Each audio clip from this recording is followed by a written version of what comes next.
After months, if not years of waiting, it is finally time for Supercars Gen 3. 25 of these machines are about to hit the track in Newcastle, New South Wales, about 2 hours north of Sydney.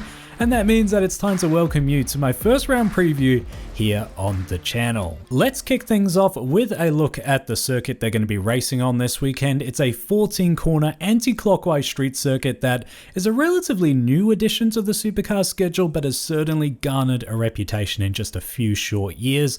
The lap kicks off with a very short run to turn 1, a very tight part of the circuit, especially on the opening lap.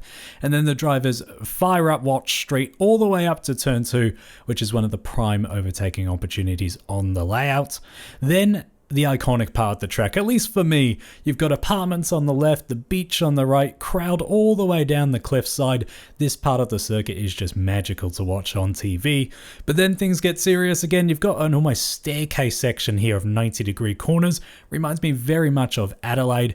Plenty of opportunity to overtake here, and also plenty of opportunity for carnage with so many of the corners being blind. Then you have what we loosely refer to as the back straight, running down the cliffs again, all the way to the hairpin at the end of the circuit. There's always a huge crowd at this part of the track, and they keep reprofiling this corner, trying to enhance overtaking, but there's pretty much always action here regardless. Then the final corner, it doesn't look like much on paper, but it has seen many tangles over the year, and then the drivers come through to complete a lap on a very short and sharp journey around the streets of Newcastle. If you're heading trackside or just haven't seen a Supercars race around here before, I would say there's 3 main spots to watch. The first of which I've already flagged, that is of course the very tight turn 1. This year more than ever, there's going to be a lot of nervousness about this corner simply because we've got 25 brand new machines charging here on lap 1. Fingers crossed they all get through. The second key spot to watch is turn 2. I've already flagged it's an overtaking opportunity, but it's more than that because if the cars exit side by side, it's normally a bit of a hold your breath moment as they try to negotiate the S-bends down the cliffs. Then finally, keep an eye out on the hairpin towards the end of the lap, not just because it's an overtaking opportunity, but I think it's going to be the source of extra drama this year with the new Gen 3 cars. And that's mainly because of this little left-hand kink right before the drivers really get on the anchors. This has been the site of challenges over the years with many mistakes, and given the Gen 3 cars have about 63% less downforce and longer braking zones, this could be a bit of an awkward corner for the drivers. So I'm expecting to see a few more mistakes here more than ever, and it'll be interesting to see how it impacts the racing. So what about the weekend structure and the weather? Well, things get going on Friday with 3 practice sessions and extra ones being given to the teams to help them get used to their new Gen 3 cars. Each of those sessions is going to be 45 minutes in length, and the weather is looking quite nice at about 26 degrees, partly cloudy. Should be a good solid day for the guys to get a handle on their machines. Then Saturday rolls round straight into competition with qualifying, top 10 shooter, and of course the all-important race, the first one with the new Gen 3 cars. It's going to be a little bit warmer, around the 31-degree mark, once again partly cloudy. And then the structure is the same for Sunday with qualifying, top 10 shooter, and another race of 95 laps.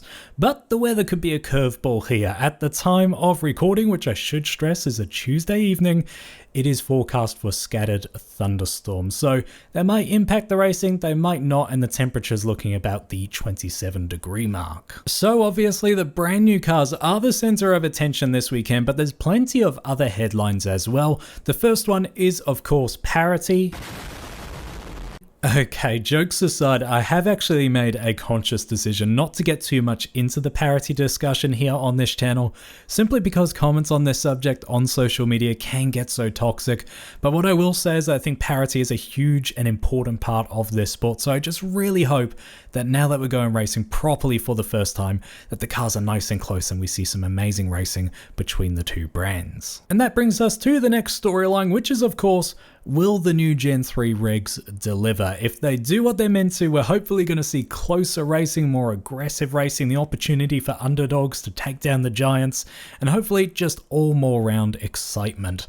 Obviously, going into a street circuit as round number 1, we've got to taper the expectations a little bit. It's a long season. It's going to take a while to sort of work out the quirks of these new cars, but I'm really hoping we have a nice positive start this weekend. And finally, while most eyes will be on the track itself, itself, this is actually a very crucial weekend for the Newcastle round and its future.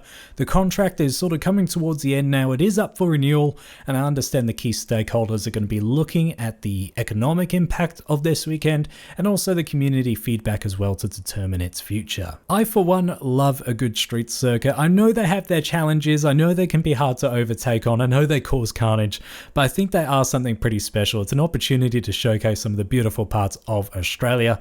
So I'm really hoping this weekend is really successful, similar to the strong bounce back we saw for Adelaide late last year, and hopefully this event will stay on the calendar for many years to come. There is so much else to talk about going into this weekend, so I've got a few footnotes, things that are of particular interest to me, and the first one of which is the pit stops.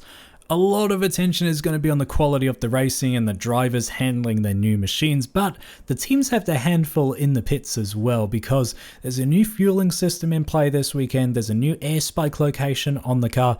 It's just so much new for the teams to contend with, new equipment, new ways of working, so I'm really keen to see what the pit lane activity is like this weekend. If we do get some of that wet stuff on Sunday, if it does indeed rain, there's also a new Dunlop wet tyre. Looking at the forecast right now, I probably don't think we're going to see that wet tyre doing its best work. Apparently it's meant to cope with far wetter conditions than the previous one, but nevertheless it would be interesting to see that new compound in play.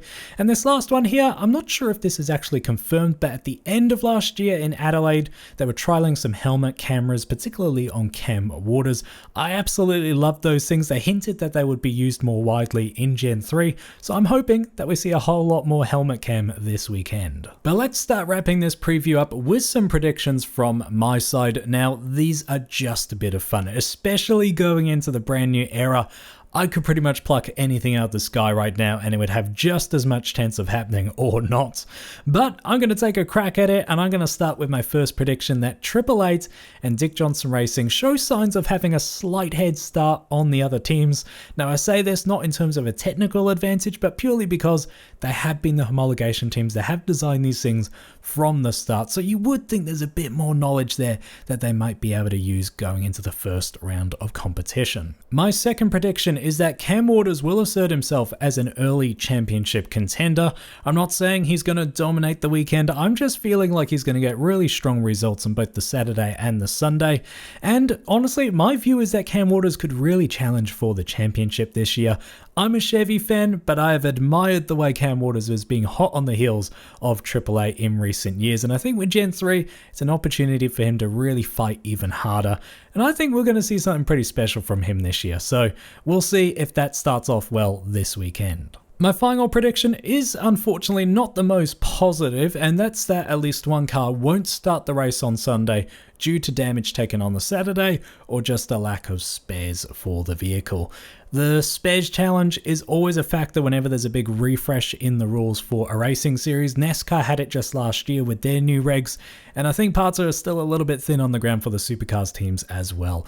It's not something I want to see, but I'm just predicting with the carnage we've seen around Newcastle in the past, we might see somebody out of action on the Sunday. I've seen a few people upset that Newcastle is the opening round for that very reason, that riskiness it creates, especially with these new cars.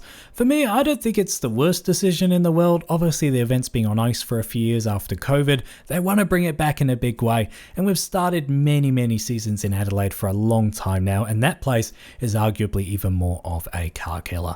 Nevertheless, I think we will see some carnage this weekend, unfortunately, but I'm just hoping we also see some amazing racing. But enough of my extremely detailed predictions. I asked you guys a far simpler question just the other day. I wanted to know, who do you think is going to draw first blood? Is it going to be the Ford Mustang or the Chevy Camaro?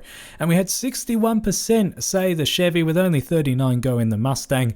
So we'll see this weekend. Only a few more days to wait, and we'll revisit this prediction in my post-round review. And finally, even if the main game doesn't go your way this weekend, there's plenty of other things to keep us entertained. Really good supports lined up for this weekend. I feel like they used to have 4 support categories around Newcastle. I think they've dropped one off and brought it down to 3 this season. I suspect that's tied to the extra practice session for Supercars. But what we do have looks like absolute quality. We've got a massive field in the Dunlop series, the Super 2 and Super 3 cars. I think they're sitting at about 29, 30-ish entries for that one, so very exciting field there. Touring Car Masters, this one has been up and down in field sizes recently, but I think they're looking at about 15 to 17 cars this weekend, which will be good. But Aussie racing cars, man, these things, I think they've lined up 40 cars. Where are they going to put them all? Around the streets of Newcastle. And I love the Aussie racing cars. I think they produce some amazing racing. You could put them anywhere. You could put these things in Monaco and they would put on an awesome show. I'm very excited about this. One of the things I love about Supercars is the variety you tend to get in support categories. So here's hoping we get some good racing there this weekend as well. But that wraps up my Newcastle preview. I will be back early next week to review all the action that goes down this weekend, so please subscribe if you want to see my post-Newcastle discussion. And throughout the year, I will be doing round previews, reviews, and loads of discussion videos in between, so please do remember to subscribe, and all I ask is that you treat people like your trackside down there in the comment section. For now, all I have to say is enjoy this weekend. Racing has returned, and it's of course such an exciting time with the introduction of Gen 3. Let's hope it puts on a show, let's hope it's everything we hope for, and that we have some incredible racing and entertainment this weekend.